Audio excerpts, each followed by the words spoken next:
Welcome to the Right Call Podcast, everyone. Episode 98 today. Simmer, how are you doing today, sir? I'm doing great, Elliot. How are you doing? Not bad. I hate this whole time change shit. Why? It's got me all fucked up. I don't understand why people still do that. I don't understand why we still as a society do it. It's 3:47 outside and it's already dark as hell. Isn't it depressing? No, yeah, I guess. Are you a morning person or a night person? I'm babe, what do you think? Am I a morning person or a night person? I'd say I'm an afternoon person. An afternoon person. What about you? Yeah, I'm a night owl, dude. Don't, if I became president of the world, the first thing I'm doing is nothing of great importance happens before 10 a.m. All right? Ever, ever, ever. But anyways, before we get started, I just want to give a shout out to our Patreons. Thank you so much for supporting us. It's $8 a month, or I believe I created a tier now, $29.99. And we also have our honeypot for the CIA and CSIS at $10,000 a month. If you guys buy that, I promise I will not sell out. Simmer and I will not give in to the massive pressure we receive from the liberals to not hold them accountable. But in the meantime, I do want to thank Tim, Pierre, Sylvie, and Celine for being our Patreon. It's greatly appreciated. We owe our behinds to you. So on today's show, we're going to be talking quite a bit about Canada. There's a lot of things going on Canada-wise. There's budgets in the air. The budget's coming out tomorrow. So we're going to speculate a little bit about that. We have our Prime Minister Carney that's talking about all the beautiful things that are going to be found in there. I did create a little research segment on the CBC because I honestly think it is an abomination of an agency and I want to hold them accountable. It is Movember. We are today November 3rd. So it is, for men. This is the month for men. So I got myself the stash and Simmer's got a full beard. A permanent stash. Looking like a matelot, like a sailor. If you were in the Canadian Navy, you would fit right in. A nice, proud beard. And if we have a bit of time, we might talk a little bit about global warming. But Simmer, tell me, what's on the agenda for you today? There's a lot that's been going on, and I'm sure you know all about it. There's the Supreme Court ruling that was kind of earth-shattering for a lot of Canadians around children. Mm-hmm. We'll get into that. I'm sure a lot of you have already heard about it. Just general information about things that are going on in Canada, like Canada not being on track for climate goals, despite Canadians spending $12,000 a year on climate programs. And Canada, TD Canada came out with a report that Canada's at the bottom for growth. So we're going to get into some economic information, specifically around Mark Carney's promises and the budget, like you said, and how all these things kind of tie into the budget, because it's such a critical piece of government information. Absolutely. There's what else? You sent me a whole list of things. Yes, I'm going through all of it right now. There's the first Canadian who was jailed for Holocaust denial. So it happens now. Yeah. We can talk a little bit about what's going on in New York, and we're gonna take I would love to, Elliot. I don't know. Tell me if you agree, but I would love to talk about some of this stuff going on in Nigeria. Yes. And how the president of the United States, wants to intervene on some of that. And, this is something that the mainstream media doesn't really talk a lot about. And it's a very important topic that people need to be more aware of. So I would love to take some time to talk about that because it doesn't get enough coverage. No, it doesn't. And it makes you wonder, why does it not get coverage? It's not politically convenient for the left. Yeah, I guess that's probably the truth, sadly. Good. So let's get right into it.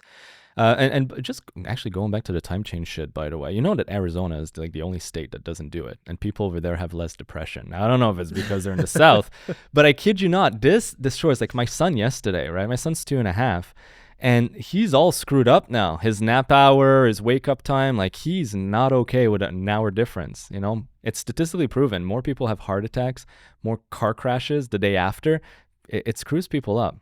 Because of daylight savings time. Absolutely. Oh my God. I hate it. I say, what? I rather light in the evening. I have no idea about that. Yeah, so perhaps we should petition the government to have this in the budget. So maybe, I don't know. So they'll do it. Yeah, It'll cost $200 billion, but they'll get it done. No, that's how we're gonna get it done. Actually, just tell them, look, it's gonna cost a lot of money. We need to run a deficit. They'll be like, oh, take our money. So speaking of which, tomorrow, November 4th, the Carney government will table its first budget. Now, it's interesting to note that normally the budget is tabled in the springtime. Yeah. And at this time of year, we have an economic update. But the Carney Liberal government, for reasons that are beyond me, decided that no more. We don't do budgets in the spring. We do it in the fall. Now, is it to buy time? Is it to try to negotiate some deals? I don't know. We tell you about how we spent your money after we already spent it. That's always... It reminds me, it's a good thing, right? I've learned this in life. I really have. I've learned this from relationships and dating. It's better to ask for forgiveness than permission. Anyways. Liberals don't ask for forgiveness either. That's the problem with them. That's a good point. That's a great point.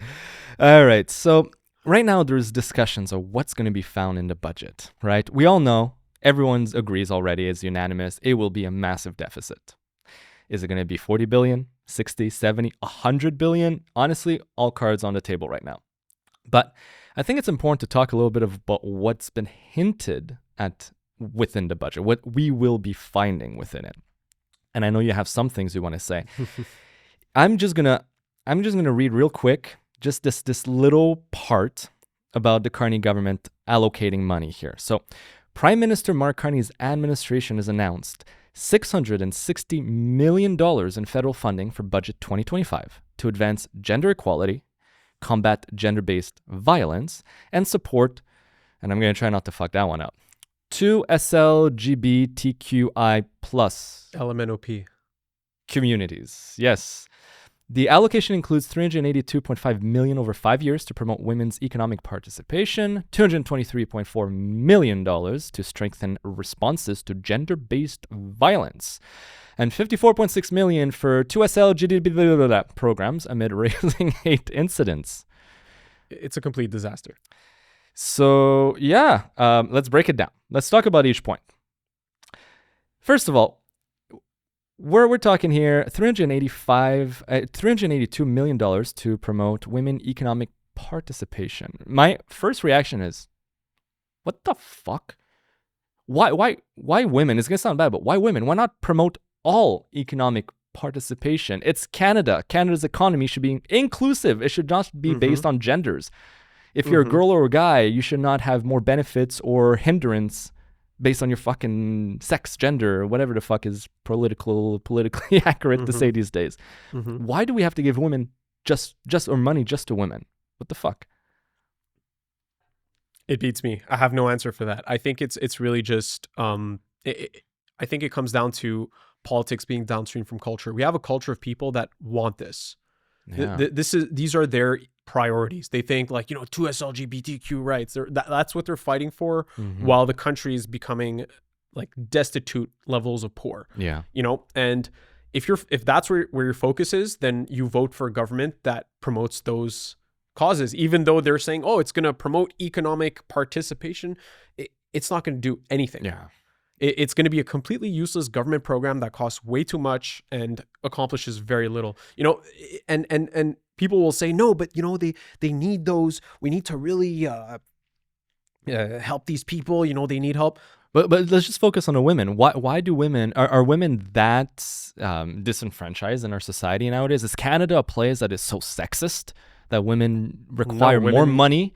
Or is it their way of saying that they don't believe women are capable of succeeding on their own, which I find is incredibly sexist. I think women are as capable as men in succeeding on their own in business and in the economy.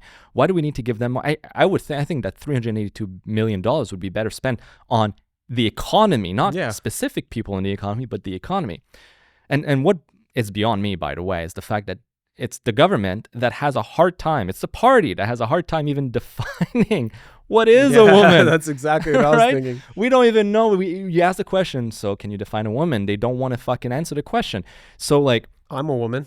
I qualify for that money. I think the Right Call podcast is female-led, and we most certainly require... We need help to grow this podcast. Yes. Right? We're participating in the economy with our podcast. Absolutely. And we're strong, proud women that need assistance from the Liberal government. I know. So let's pull it off. Dude. I'm going to need your girlfriend after that to help me choose. She identifies as a man. Oh, sorry. I did not mean to misgender you. I really did not mean that. He. Yeah.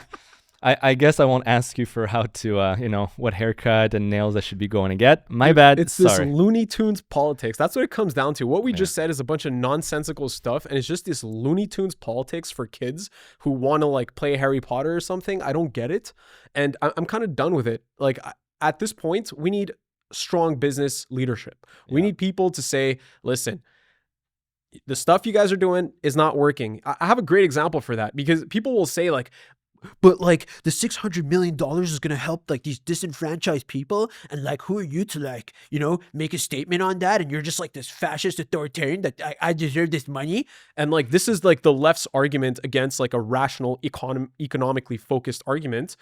But let's take a look at how much Canadians spend on something like climate change, right? Because climate change is another big hocus pocus monster that like, is going to destroy civilization according to them, which, obviously pollution is an issue, but, can be addressed. So Canadians spend an average of $12,000 on climate change programs. This is as per a new report by Goldstein. It came out on the Toronto Sun, and Canadians spend an average of $12,000 on climate change programs, okay? But Canada is not on track to meet its climate targets. So not only are Canadians spending an absurd amount of money on this, we're talking about homelessness, food bank usage, skyrocketing. This $12,000 is better served in Canadians' pockets. Absolutely. But the government thinks that it's better spent on fighting climate change. And despite Canadians spending that much on climate change, they are not on track to meet their climate targets by 2030.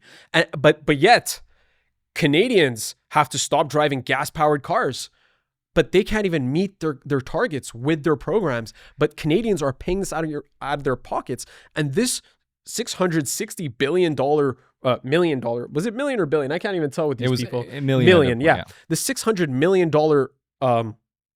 this program is going to be the same. It's going to get the same result. Accomplish absolutely nothing, waste a bunch of people's money, devalue your currency, add to the debt, and make more people poor. See, that's the thing, right? And actually, it's interesting you mentioned global warming. I'll come back to it after, right? Because it's a new study came out, and I love to talk about these studies, especially considering it gets me banned from TikTok. Not even kidding. I would never thought that Meta would be more based and more free speech than anything else. But anyways, so we spoke about the women. We spoke about the climate change initiative and the budget. Now, the gender-based violence, okay? And this one we have to break down, right?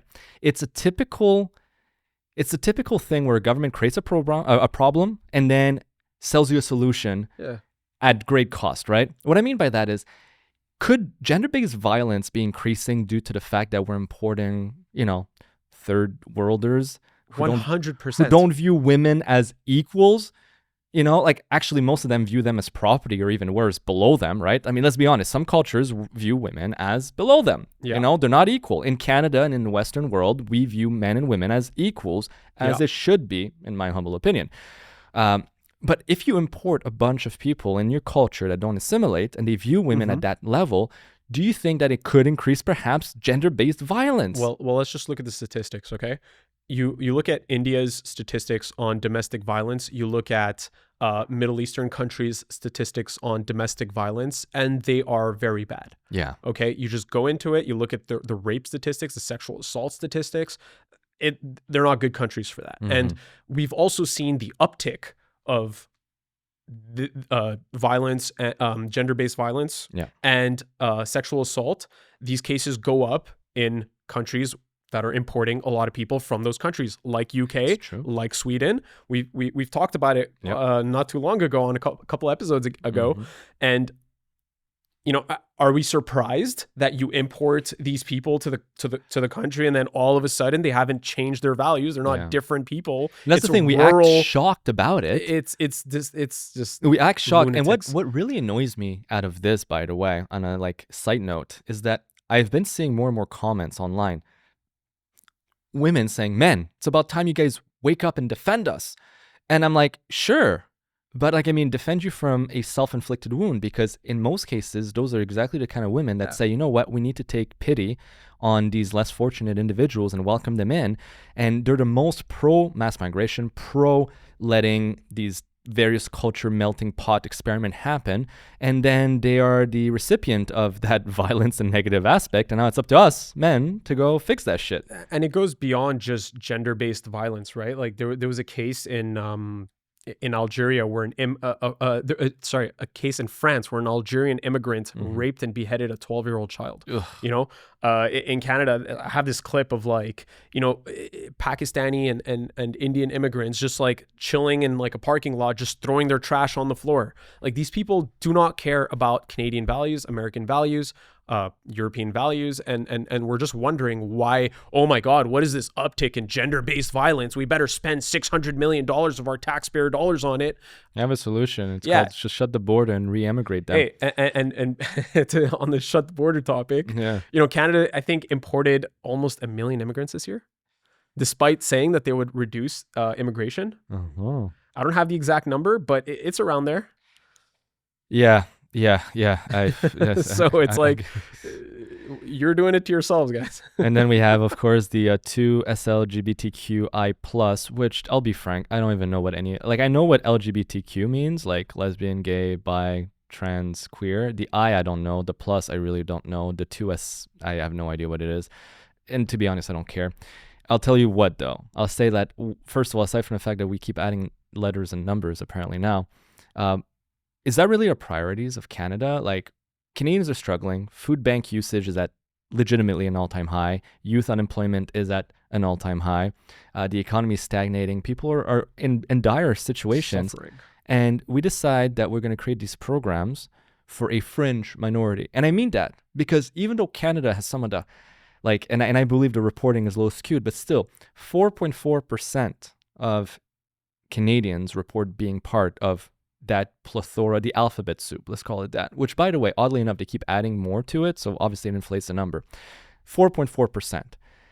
Why are we catering to 4.4% of the population? Why are we not catering to the 95+% of people? Because they vote left. Because they vote liberal. I think, and they're trying to keep the liberal vote because a lot of these like 2SLGBTQ plus are like these anti-capitalist, anti-patriarchy, anti all of this like garbage. They don't like, and so they don't believe in normal things, let's just call it. And so,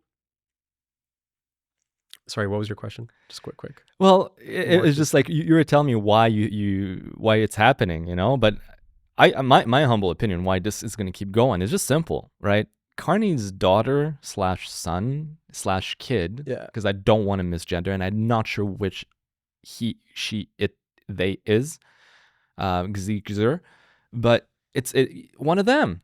So what do you expect? Of course, it's going to keep going. Well, and also I remember my point that these anti-capitalist, these people, the people mostly from the 2S LGBTQ LMNOP plus people, they tend to be extremely left-wing, like not just like liberal, like hard left, borderline communist, anti-capitalist, bash the fash. Like it's like, okay.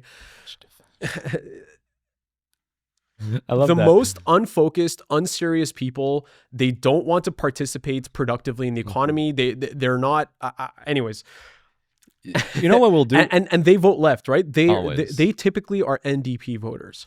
Okay, that's a good point. And the Liberals are putting this out, $500 million, $660 million. It's to buy votes. That's what it is. It's like, oh yes, the Liberals support us, so that's their base.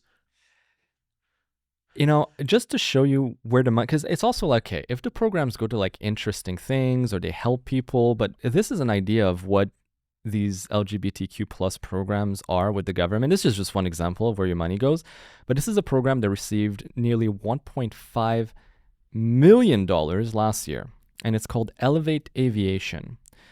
It's a non-for-profit organization, and its agreement is Aviation Path to Gender Equality, dismantling barriers for systemic change. Aviation, which should be and ought to be about only one thing, safety and competence, is being used now to push these DEI equality stuff. They received, that organization, $1.5 million, and the project will apply DEI lens to focus on 3 key activities: DEI benchmarking, consulting and training with clients, and evaluate clients' succession plans to address power imbalances. I mean, I can keep going, but what the fuck? Is this really what aviation needs? Like, is that what we should be focusing on? Or perhaps, I don't know, take that money and invest it in more aerial controller, safety devices at airports, new airports improvements. Dude, I look at this stuff and I just see money laundering. Like, honestly, like kickbacks, and it's just corruption. But that's a it very has good, to be. You that's can't, a very good point, right? I'm not delusional here. We've seen it. A lot of that money is exactly that. It's a lot of money laundering, a lot of corruption, a lot of collusion. And then you watch the pre-budget address by Carney, right? Yeah. Where he comes on TV. And I think you spoke about it last week, but you said that Canadians are going to have to make sacrifices. Correct? Now, beyond that, the Bank of Canada governor said that Canadians should expect a lower standard of living. But here's what really pisses me off out of all those things. Like, okay, I don't like the programs like what we just spoke about, but at least the money is technically staying in Canada. My biggest strife ever is if your country ain't doing good, why the fuck are you helping other countries? You know, it's like, you're not going to change the world if you can't even clean your own bedroom. Mm-hmm. Make your bed, clean your room, and then maybe, just maybe, step outside the house and go help your neighbor, okay? Yeah. So right now, I have some numbers I pulled out from Global Affairs Canada. This is an overlook, this is an overlook of the money that we've sent from Canada, that we've sent overseas to different countries as part of the International Assistance Report 2023-2024. We've sent. And this, again, while Canadians are going to food banks, while veterans are homeless on the street, while the emergency wait time in hospitals is at an all-time high, where unemployment rate is skyrocketing. While we are doing very, very poorly, Canada sought fit to send $2.1 billion to Ukraine, $165 million to South Africa, $172 million to Haiti, a failed state with no government, $164 million to Bangladesh, $151 million to the West Bank and Gaza, $104 million to Pakistan, $115 million to Ghana, $106 million to Nigeria. While they are indeed killing Christians, it's an actual Holocaust, which I'm going to let you talk about right after, and $107 million to Kenya. In total, we've sent $12.29 billion in foreign aid for the fiscal year 2023-2024. To put this in perspective, that's enough funds so that every Canadian food bank, which is roughly 5,500 food banks in Canada, could be funded with $2.2 million. But we sent it overseas to foreign nations who don't give a fuck about us. Yeah, they're just receiving kickbacks in their offshore bank accounts. Like, let's just be real here. Oh. But do you want to talk about Haiti? Because I think this is a good thing. Not Haiti, sorry. Wow. I don't want to talk about Haiti. I want to talk about Nigeria. Yeah. Wow. Because we send money to Nigeria, and this is going to shock you. What's happening over there while we're sending hundreds of millions of dollars of our money to them. So essentially, I've been just seeing these posts for about a month now, and Christian Nigerians are being systematically just killed, murdered, slaughtered for being Christians. And it's Islamist radicals, just terrorists, essentially, just slaughtering innocent Nigerian Christians. Now, I've seen some horrifying footage of like a church burning down and being completely destroyed, and like these Nigerian Christians just still preaching the word of God and in that burnt down, destroyed church. You know, I think that's a beautiful thing. And there's a video that I saw, and that video was just a Christian man, a Nigerian man, screaming at the top of his lungs. Like, it's horrifying. Like it's gut wrenching to watch that he's like screaming in so much agony, emotional agony at like his brothers and sisters just being slaughtered. And he's saying, America, please save us. They are killing us without impunity. Yeah. And you know, people love to, you know, bash on President Trump, but I really admire the action that President Trump took. He actually announced that, hold on a sec here. Here it is. Yeah. So President Trump posted this. If the Nigerian government continues to allow the killing of Christians, the USA will immediately stop all aid and assistance to Nigeria and may very well go into that now disgraced country, guns ablazing, to completely wipe out the Islamic terrorists who are committing these horrible atrocities.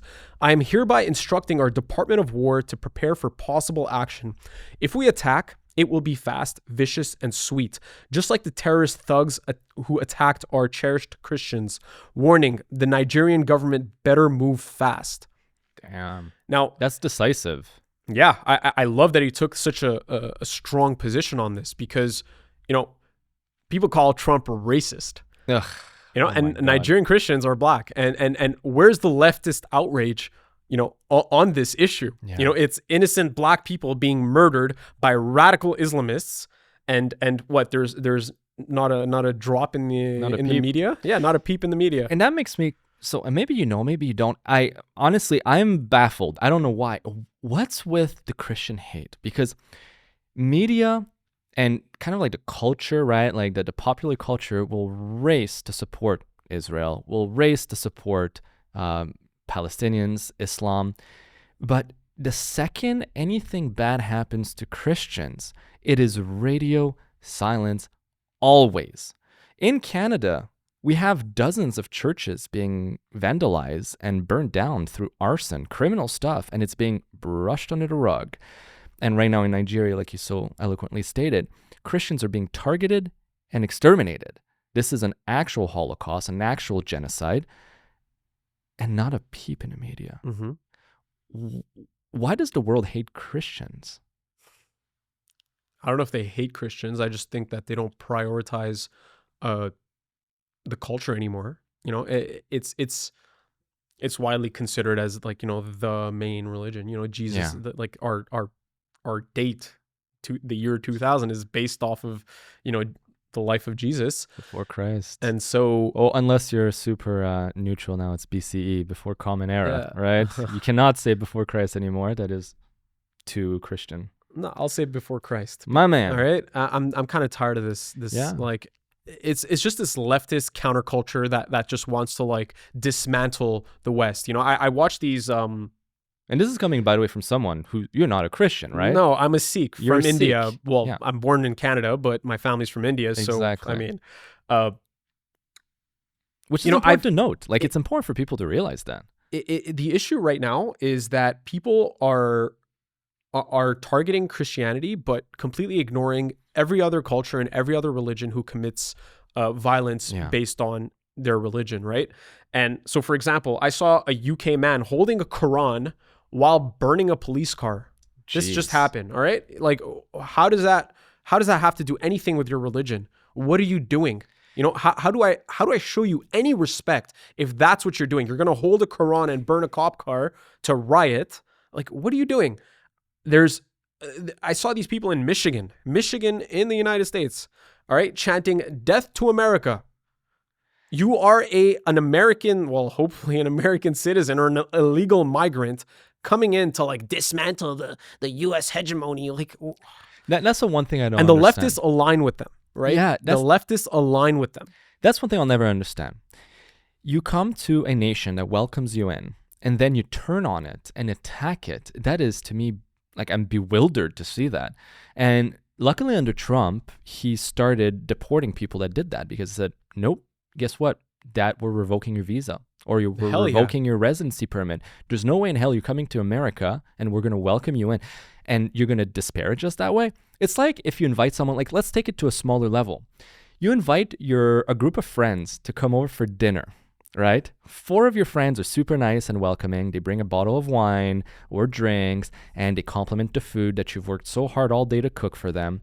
And then this one guy shows up late, empty-handed, tastes your food, spits it out, says, "The fuck is this? It's not good enough to my liking. Why are you so fucking bad at cooking? You know what? You should go buy me some food from the restaurant." Like, would you tolerate that? You'd kick him the fuck out of your house. No, instantly. Well, that's the exact same thing that we're doing, but in our country. Yeah. And countries, Canada, the US, France, the UK, you name it, the West, Germany, it's all the same. It's mind-blowing. It's insanity. Oh, yeah, it did, dude. That shit pisses me the fuck Speaking of off. insanity, Yes. are we going to talk about the Liberal Party of Canada abandoning our nation's children? Please do. Because the Liberal Party has effectively abandoned Canadian children. Okay? It all starts off with the Supreme Court ruling that came out where minimum mandatory sentencing for pedophiles who own pornographic material has been the minimum mandatory sentence has been deemed unconstitutional by Trudeau appointed judges. Jesus, So fuck, eh? this is the political party that is bragging about their school food program to like support hungry kids. Yeah. But this ruling came out and we heard nothing from the Liberal Party. We heard nothing from the Prime Minister. We heard nothing from Sean Fraser, the Minister of Justice. We heard nothing from Anna Sangri, the Minister of Public Safety.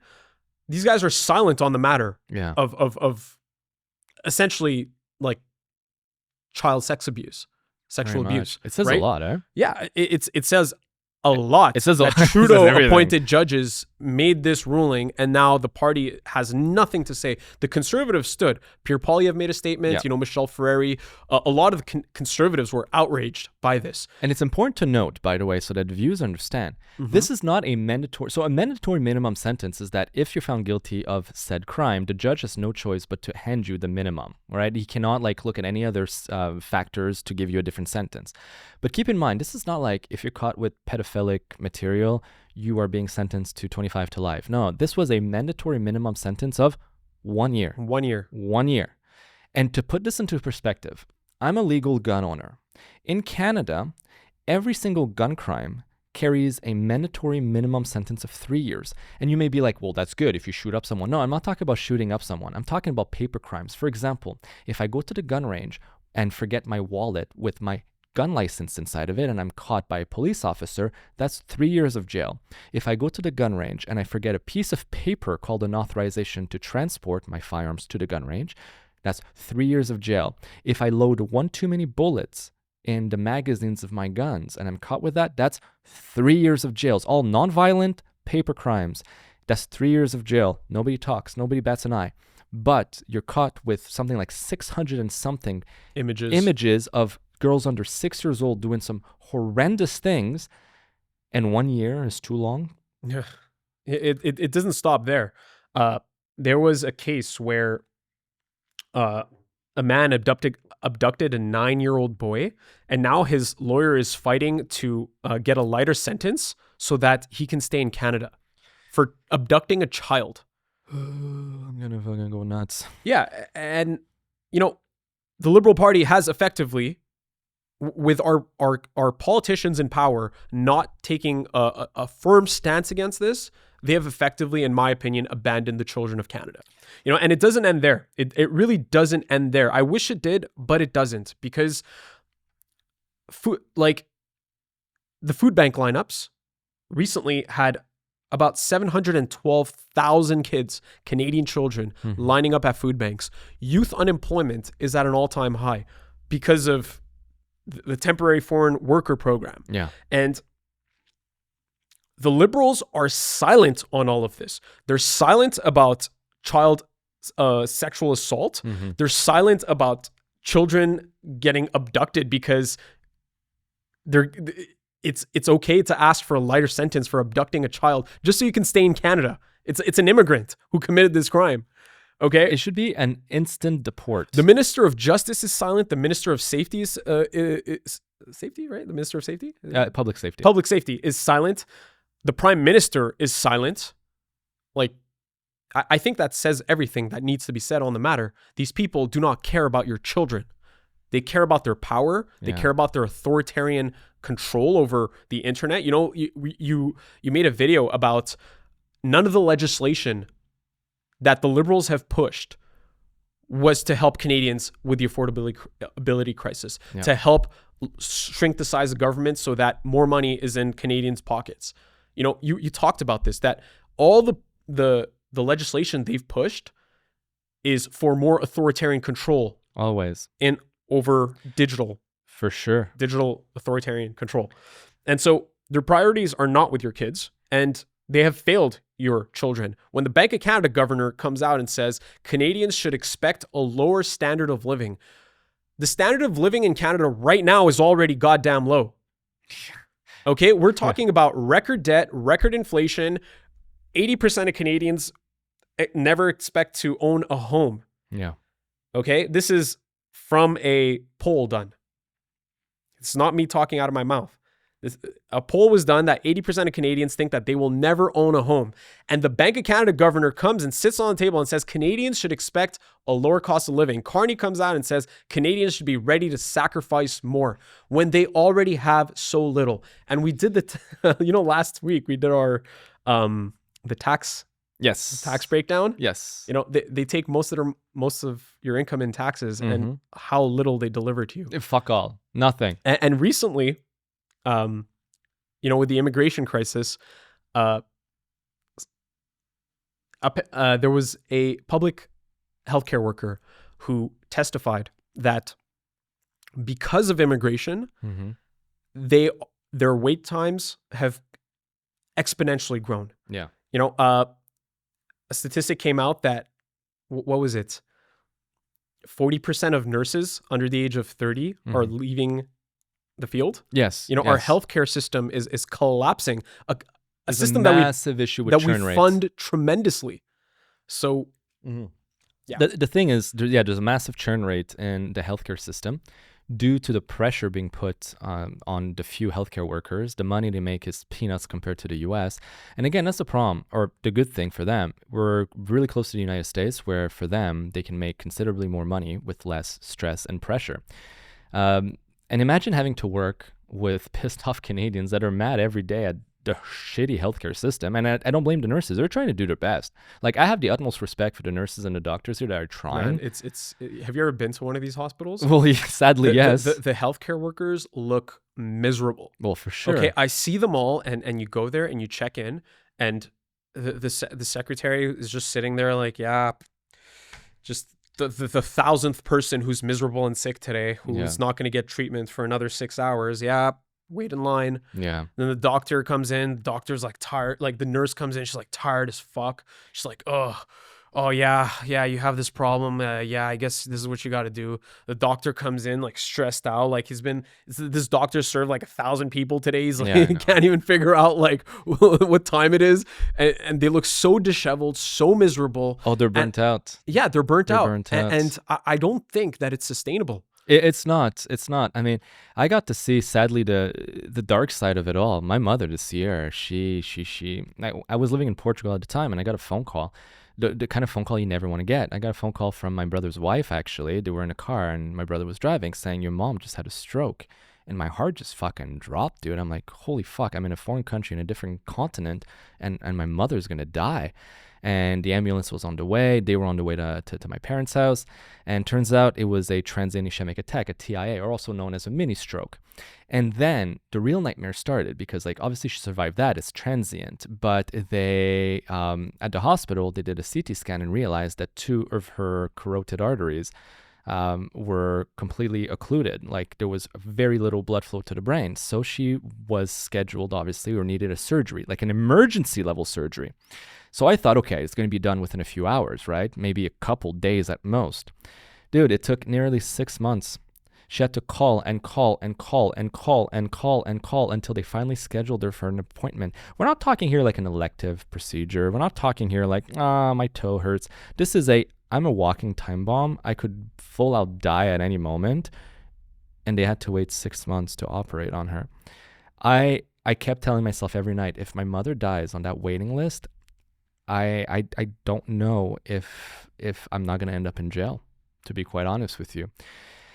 So with that being said, I'm really sorry to hear that. yeah, well, she survived and she finally got treated and everything's good now and I'm very happy. But it also makes you realize, you know what, guys, if your parents are still alive, like call them or hug them or go visit them because, dude, it can be taken away like this, dude. Mhm. It's wild.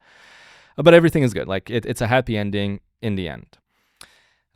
Moving on to something that's, let's stay on the somber, sad topic a little bit because it is Movember. And Movember, and I'm surprised you didn't know about that.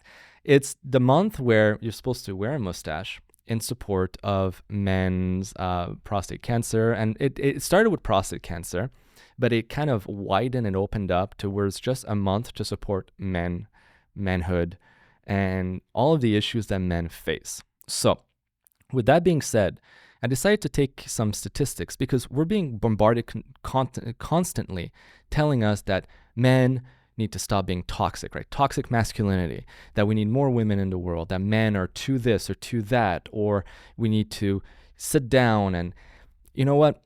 I think it's important to highlight the realities that most men face or that men face day to day in Canada and in the world in general. So I'm going to read some statistics to put things into perspective so that hopefully if you're a guy, you realize, well, you're not alone. And if you're a girl, especially a diehard feminist who thinks that men are pieces of shit that deserve to die, well, you realize that perhaps men are suffering a lot more than you think. And it ain't all rosy and rainbows and sunshine and fucking butterflies. In 2024, 71% of opioid toxicity death were men. Boys account for 70% of suicides in older teens. In 2023, 67% of homeless shelter users were men. Since 2016, the homicide rate amongst men and boys as the victims has increased by 20%. In May 2025, unemployment amongst young men reached over 22%. We talk about youth unemployment rate being at 14.8%, but if you look at just youth unemployment rate in men, it is 22%, the highest level in decades. In 2020, 19% of boys did not graduate high school. This is the reality that boys and men face day to day, and this is not even counting we're the ones being sent to war when there's a war. We're the ones that face theft and assault in the streets more. We're the ones that are told to work these gutless, thankless jobs to keep society alive and then told to go back home, sit down, and you don't deserve to have a voice. All in all, I just want to say men are incredibly important in this society. And this is your month. Support each other. Speak up. You have a voice. Don't be shy. Don't silence yourself. And if you agree with what we say, well, join along. We're here to bring awareness to this shit, dude. You know, you shared a lot of statistics, and I always try to think like what is the root cause of all this? Because statistics are oftentimes symptoms Yes. of a deeper issue. Good point. And so what is the deep issue here? And I've thought about this for many, many years because, we're young guys and youngish. Oh, I'm getting some gray hair. I got gray in my beard. You don't see it because I shaved it, but there's fucking gray in there. We're not in our 50s or 60s. We're in our 30s. We're still like Yes. in a phase in our lives where we're trying to develop, trying to figure out what's next, trying to figure out a vision, a goal. Yes. I think the root cause as to why men are so miserable and depressed these days and lack vision and purpose is because there's a crisis of masculinity.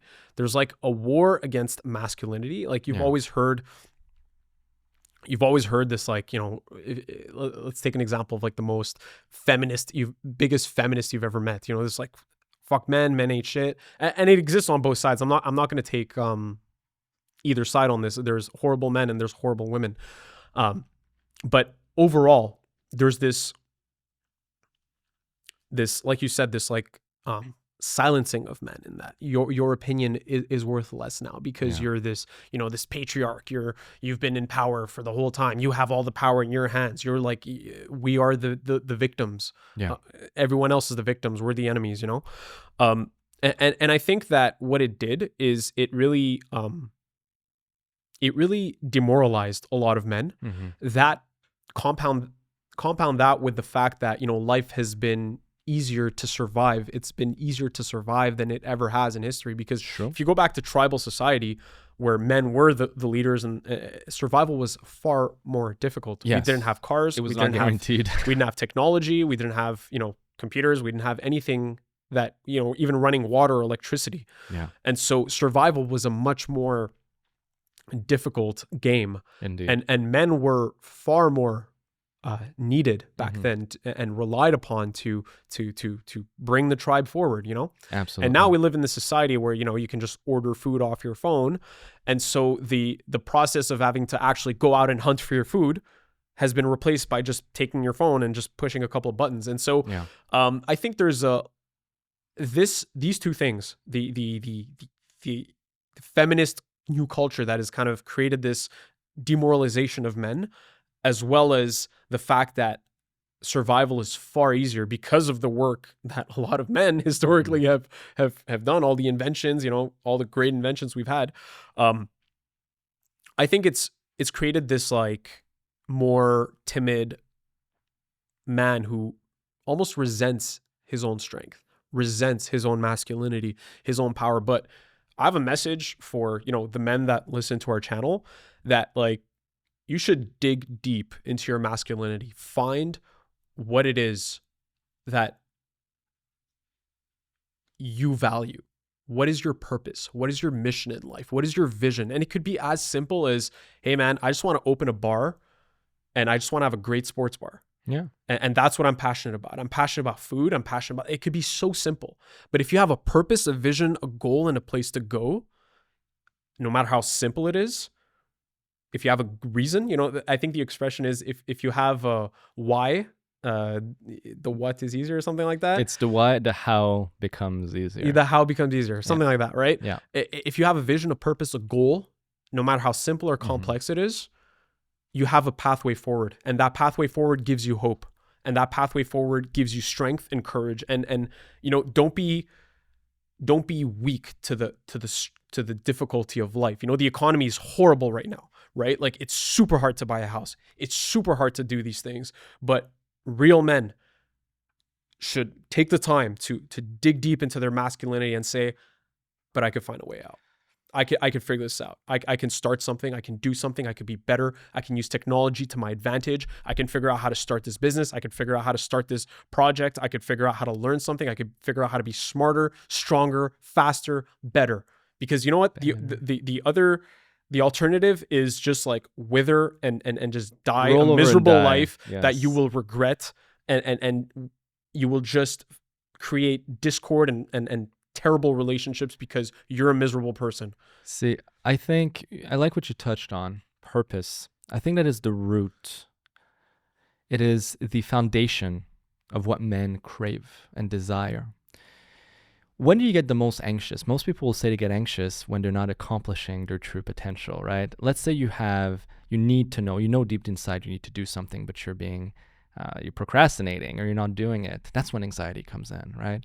You're depressed oftentimes because you fucking walk around life with no purpose. Find your purpose. Life is not about happiness. It's not about pleasure. It's not this hedonistic fountain of like decadence all the time. The most fulfillment you'll ever get in life is from purpose. Waking up in the morning with a mission, going to bed at night, exhausted, tired, but hopeful for tomorrow because you're on a purpose, you're on a mission. So purpose is super important. And you know what? For something that is super purposeful, and I've discovered, is being a parent, being a father, and something I highly encourage everyone to pursue. It is probably one of the best purpose, but being an entrepreneur or developing a skill set, building a business, taking care of people, starting a charity, fucking going to the gym and your health, that's important. And you mentioned another thing too that I took a note about how we're told to repress all of this masculinity inside of us. And it reminds me of a quote from my favorite movie, Fight Club. In there, Tyler Durden says, "We're a generation of men raised by women." I don't think another woman is the solution we necessarily need. But it is true. I mean, I remember in high school, or not even high school, in elementary school, all my teachers were women. All the educators were women. In high school, they were all women as well. We're surrounded in a system that, to be honest, now favors women. Everything has to be 50-50, if not even more feminist than anything else. Men are told to take a seat back. The only reason I developed to be the man I am today, I credit one thing and one thing only. It's hockey. I had some incredible mentors, incredible coaches that taught a young boy how to strive for more, how to face adversity and challenges and overcome it, how to work as a team to build something bigger than yourself, and most importantly, how to be confident in your ability. Believe in yourself, because that is the one thing that most people crumble under, is they don't feel they are worthy enough for anything. And you see it all the time. I've had people, and I'm sure it's happened to you too, and if it hasn't yet, as we get more exposure, I promise you it will. They reach out to me and they say, "I really believe in what you guys are talking about, but I'm too scared to voice my opinion." They're too scared because they're scared of backlash. They're scared of backlash because they're not comfortable standing right here in the spotlight and saying, "This is who I am. This is what I believe in." That's a lack of confidence. Period. No ifs or buts. Should not be happening. Should not be happening. Mm-hmm. It all comes down to lack of purpose, right? If you believe in what you're saying, if you believe in your purpose, you believe in your vision, then you will be more assertive about it. You will be more masculine about it. You will lead. Let's hope. And that's just what. Let's hope.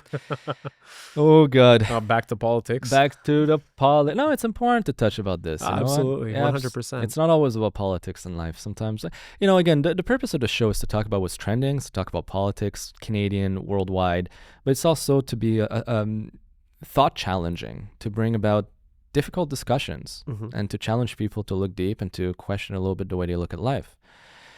So, with that being said, Movember, donate money if you can, and if you can, because obviously it's rough, don't. But speaking of money, we're being robbed. We know this. And we speak about inflation all the time. And this, just to put into perspective, and you're going to like that because I feel like this touches a lot on the kind of stuff you like to talk about. But let's do a little segment about just how can we name this? It compares workers back in the day to workers today. And is your microphone on? It wasn't? Let's fucking hope these microphones are working right now. Yeah. So, Henry Ford. We all know him as the industrialist, the creator of Ford Motor Company. It was well known that the entire ordeal with him is that he wanted his average blue-collar worker, factory worker, line worker to be able to afford one of the cars, which today would be hard-pressed considering cars are like fucking 80 grand now, which is ridiculous. That's the one thing that blows my mind, how expensive vehicles are. It's insane.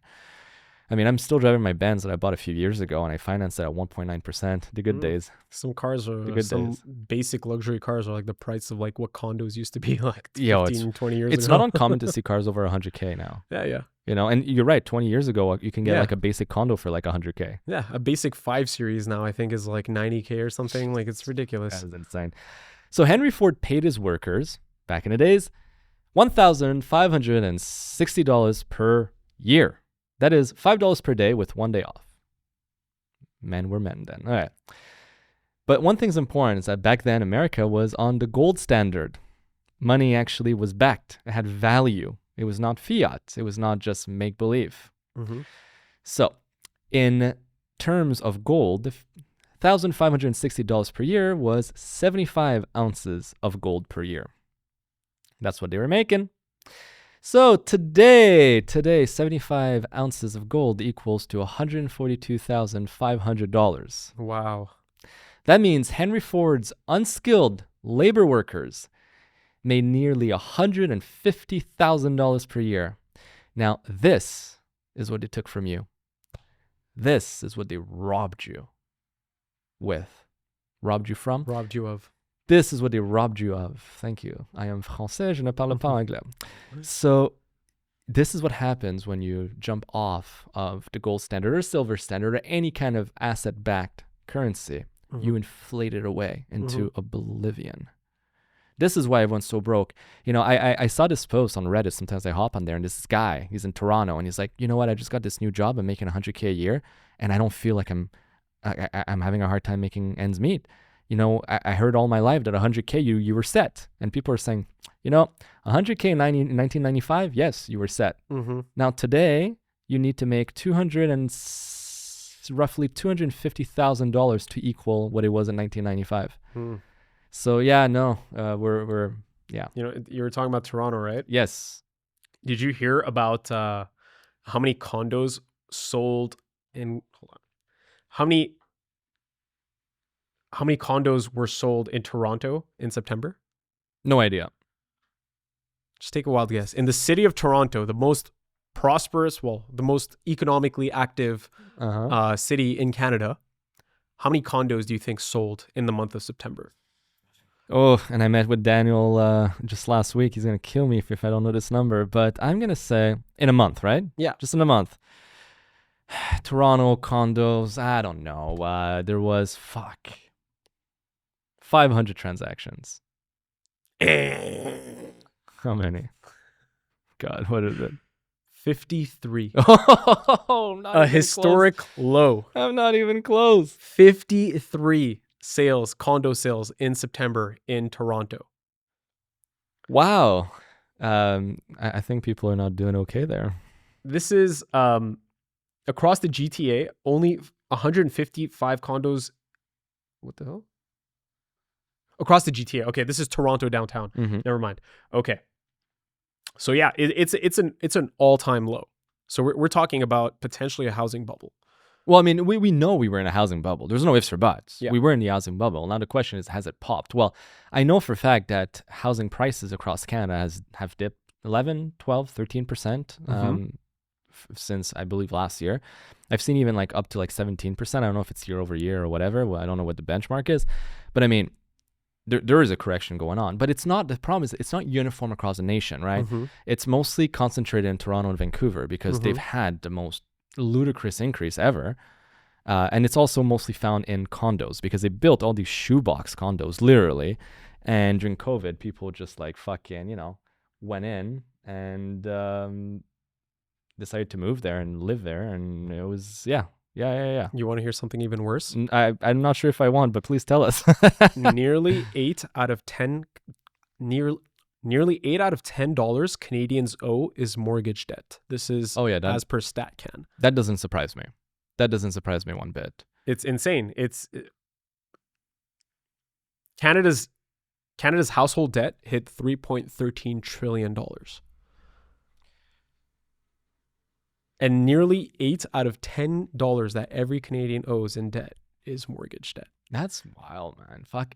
But again, like in Canada, we love our houses, right? We love our houses. Housing has become this like ultimate luxury that leaves you in a debt chain for the rest of your life, in this tax prison that this country has become. Yeah. It's a nightmare. But it gets worse though. It gets worse. I'll tell you why. There's countries in Europe where you get generational mortgages. The mortgages are amortized over 50, 75, even 100 years. So like, bro, like they're cooked. Imagine like you're born. You're like this little blob. You're born. You've already inherited a mortgage that you'll never pay off in your life. Maybe your kids will. No, but for real, that's what it is. It's fucked up. And that's why like I'm super against how one of the things the Canadian government is trying to do to increase affordability without decreasing the housing prices is to increase the amortization period. Right now they've allowed 30 years in some cases. I'm against that shit, man. I'm against 30-year mortgages. Like, no. Yeah. If you can't afford it, don't indebt yourself to that point. Now, it's sad too because home ownership is important. And for the average Canadian, it shouldn't be, but it is the base of their net worth. It's the only way they generate money. Most people are not to be trusted investing money on their own. They really do suck at it. But I mean, when you own a home, it's like a forced savings account. Every month, you got to pay the mortgage. You're building equity whether you like it or not. And there's also the appreciation of the asset itself behind. But I mean, we are, I think, turning into a nation of renters. Do you think that's what's going to happen? Oh, 100%. Yeah. 100%. We're going further left. Mm-hmm. The further left you go, the less ownership you have, the less private property you own. Well, you'll own nothing and you'll be happy, right? In those 15 main cities. What do you think? Like, do you think we're going to go into an election? Let's talk about the budget. Like, Yeah. what's going on with, you think we're going to go into an election? I don't think Pierre Poilievre is going to support the budget. It's going to have to be the NDP or the Bloc. Well, look, we're gonna know very soon. The thing is this: the budget is disastrous. I don't think any conservative will support it. No. The NDP right now would be suicidal to go into an election. They don't have a leader, and their treasuries, their coffers, are absolutely depleted. And this is considering that they were already depleted at the last election. It was the party that had the least amount of money to invest. They were in shambles last election. They're even worse off right now. So the NDP really can't afford to go in election. But at the same time, it's like they're kind of irrelevant right now as well. They're not even in official opposition at this point. I think they have, 7 MPs? They've abandoned the worker class. Well, that's who they represent. They're supposed to represent. They became like this communist party. Oh, absolutely. And then you have the Bloc Québécois. That's the one that really pisses me off. You know what? Like, we're in Quebec and I'm fucking francophone, so I should be like, go Bloc, go Yves-François Blanchet. But like, to be quite honest with you, like that entire party bothers me. It robs away votes that could be going to the Conservatives. Sure, it also robs away votes to the Liberal, but it's a party that will never form government. It's impossible. It's statistically impossible. They only run seats in Quebec. Their sole purpose was during the years where sovereignty was actually potentially something that could happen. And you know what? There's a case to be made that 20, 30, 40 years ago, Quebec's electorate were maybe a little bit more statesmen. They were maybe a little bit more competent. Like, I know my father today would never vote for sovereignty, but back in 95, he voted yes, because it's like, or even before in 1980 with René Lévesque, he's like, this guy had a vision. This guy was competent. He was drunk as fuck as well, but hey, you know what? So was Churchill. So you know what?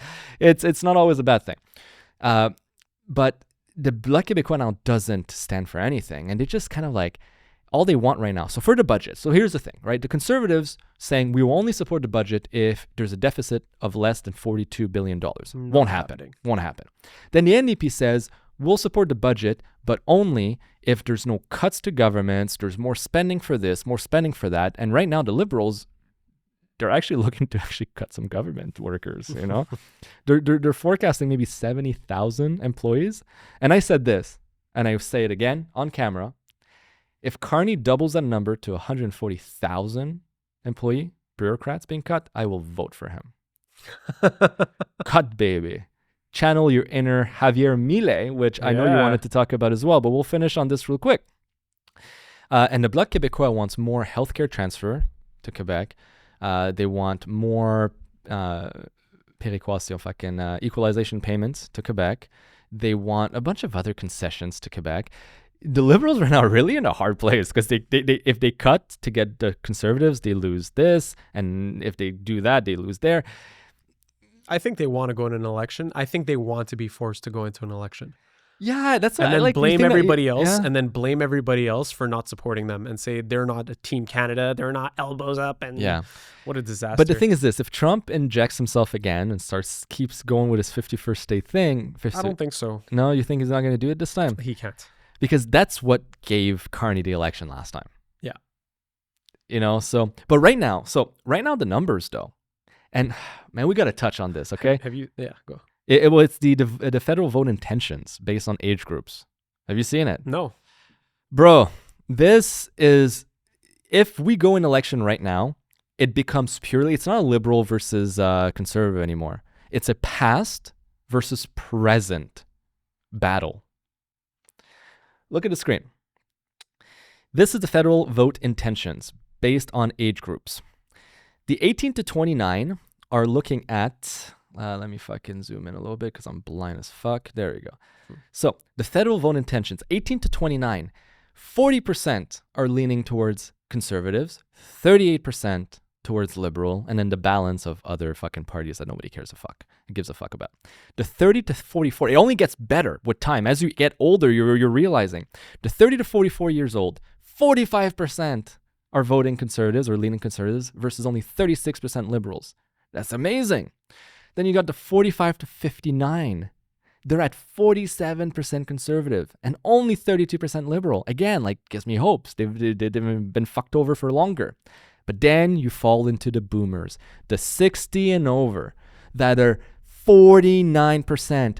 They're half of them vote liberals. They are the only age group that falls on the left, the only age group that votes liberal. And may I add, also the only age group that is not affected by the economy anymore. They're retired. They've made their money. They've had their housing, their houses, their fucking homes triple, quadruple in value. They bought it for $20,000 and a bag of bread, and now today it's worth $2.5 million. Their OAS, their old age security, is paying up. Their CPP is paying up. They had to pay peanuts into CPP. At the time, I think it was 2.5 or 3%. Now today it's 5.5% to support it.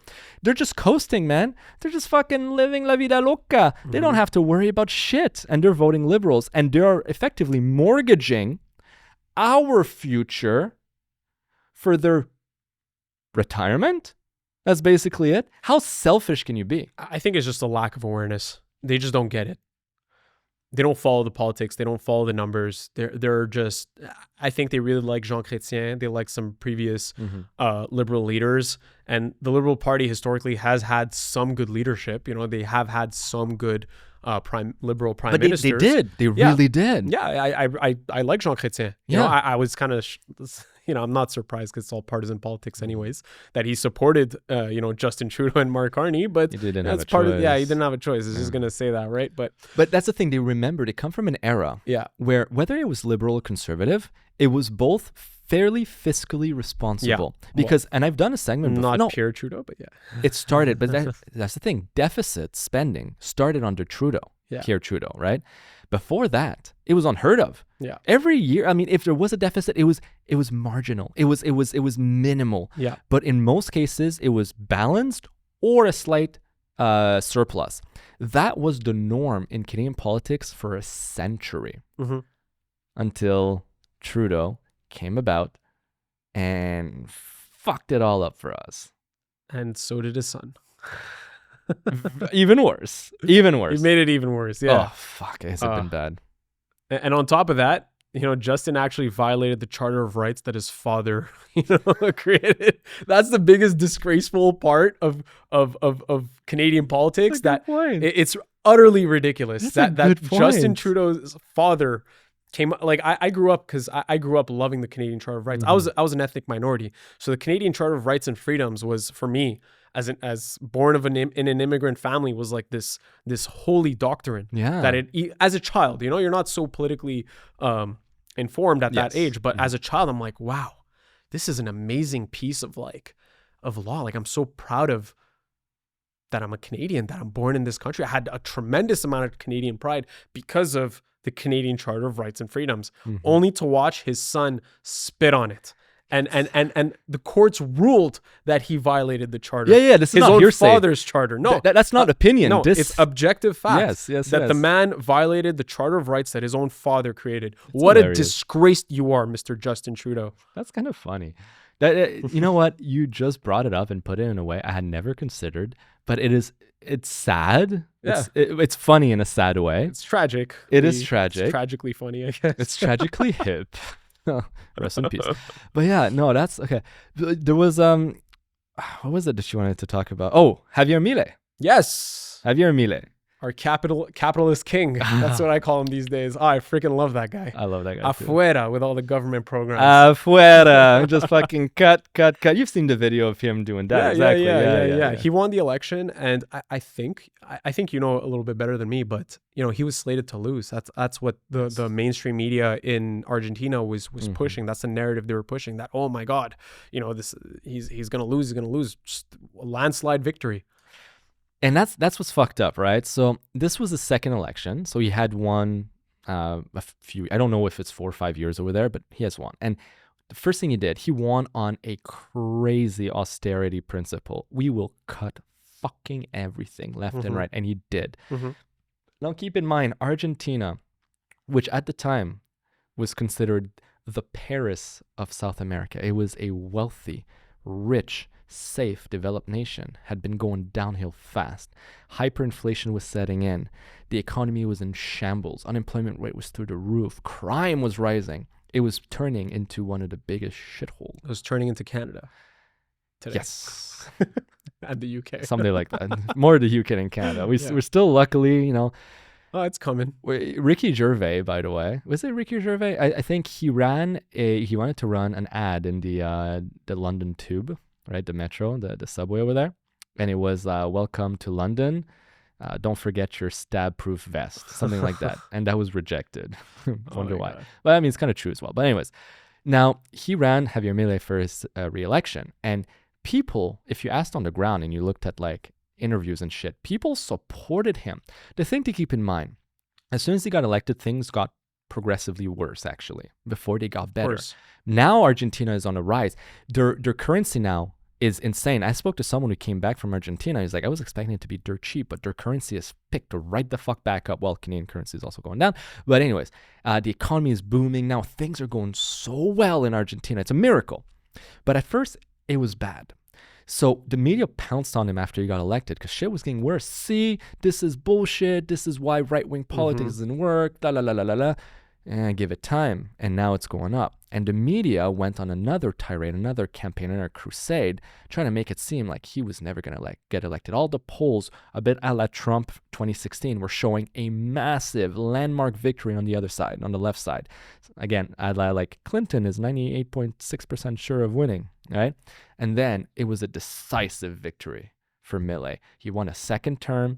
It's amazing over there. And, you know, for me, the parallels, I like to draw a parallel with Margaret Thatcher. Same thing happened in the UK. The UK was stagnating. It was rotting. The culture was decaying. Social cohesion was becoming weaker. The youth was disenfranchised. The economy was stagnating. Unemployment was going up. Anyways, all the bad thing we're seeing today. Thatcher came into power. And then it got worse for about 2 years. Like really bad. You know why it gets worse, right? But that's the thing, right? And I want to hear what you're going to say, but it got worse for 2 years. Yeah. And then the miracle happened and the UK rebounded and boomed. But please tell us why. Here's why. Because leftists, liberals, left-wing governments, they all believe in this huge bureaucracy, right? We need to help the people. We need to spend your tax money to help people. But it always devolves into corruption because you cannot give people money and expect them to help you. That's just fundamentally just, it doesn't make sense in human nature. And so what the left tends to do is they say, see, look how much we're helping, look at all these programs that are just helping the average person. And to an extent, they do help in some instances, right? But the cost far outweighs the benefit. Yeah. And so it's a net loss. And so these net losses just accumulate. And what does the government have to do? Has to print money, inflate the currency to create the semblance of a growing economy, because they're fundamentally it's a negative, it's a net loss. So the net loss just keeps accumulating, gets bigger and bigger. That's the actual problem. That's the root cause. The symptom is that people are poor. And so the government will say, we're addressing the symptom. We have this new housing program. We have this new blah, blah, blah program, this new dumbass bureaucracy of blah, blah, blah. And we're going to help you with your issue. But it's really just like giving a patient morphine. It's addressing the symptom where it's like, okay, we're going to cash infuse, we're going to print money or go into debt and give you this money or give you this social service like welfare program or entitlement or all this stuff, or this $500 million or $600 million LGBTQ SLP program. But it's like saying, right, give a man a fish, you feed him for a day. Teach a man how to fish, you feed him for a lifetime. Oh, it's even worse. It's not take a fish, it's steal a fish from somebody else and give it to a leftist. And steal it from somebody else, steal 2 fish from him, eat one of his fish, and then give the other guy a fish, and then expect economic growth. It doesn't actually make sense. And so the governments will never address the problem. Mm-hmm. And what is the problem? It's themselves. Yeah. Government growth, government programs, excessive taxation. That is the root cause. Mm-hmm. And liberals and leftists will just say, oh, we're going to spend our way to address the problem. Essentially the same way a doctor gives a heroin addict like methadone. Yeah. You know, it's like, here's a slightly less painful Mm-hmm. drug, but it's like the solution is not to give you methadone. It's for you to get clean and sober. But there's a time and place for it, right? I think Harper played it perfectly back in 2008, right? Yeah. He ran a deficit during a worldwide economic crisis, but it was not a crazy deficit like we inflated the money supply 2x like Trudeau did, right? It was a moderate deficit to stimulate. And the second things recuperated, then we're back down to slashing things and increasing taxes, increasing debt payment to lower the debt. And then once you have a balanced budget, you can. That's a very nuanced position. That's a very nuanced strategy. Well, to me, it's nuanced, but I mean, it follows what you would do in your own fucking household, you know? Swipe a little bit on the credit card, don't swipe it too much, and then pay it down when you can. Let's say you're shit out of luck. You lose your job, okay? You're shit out of luck, but you need to make your rent payment. You might have to put some debt on your card, take out a loan, whatever. Okay, but then you start working again. Well, your first order of business is to pay that shit off. So you cut all the other shit, you put all your money on that. Once that's off, then after that, you know what? Then you go back to maybe going out a few times or, I don't know, go on a trip. But you don't, the problem with what we're seeing with the government right now is that we're out of job and we're going on trips and going to the restaurants, buying these $200 fucking T-bone steaks. And we're just like, well, the party doesn't stop. Let's fucking keep going. That's what we're doing. And so what happens is they're just addressing the symptom. They're not going to address the issue, which is shrink the bureaucracy. Yeah. And so it's like giving a patient heroin or not like morphine, and it doesn't address the main problem. And essentially, Javier Milei, like you said, it takes a few years to get better. Yes. It's like getting clean off drugs. Yeah. It sucks for a while. You feel worse than you do than when you're on drugs, but then you get sober for a while and you realize, hey, things are great. Even better. It's like when you clean your room. I love using your room analogy today. When you clean your bedroom, it always gets messier before it gets cleaner. That's just an order of life. It's normal. It's like when you clean your car, same thing. You clean your car, it's going to get messier before it gets fucking cleaner.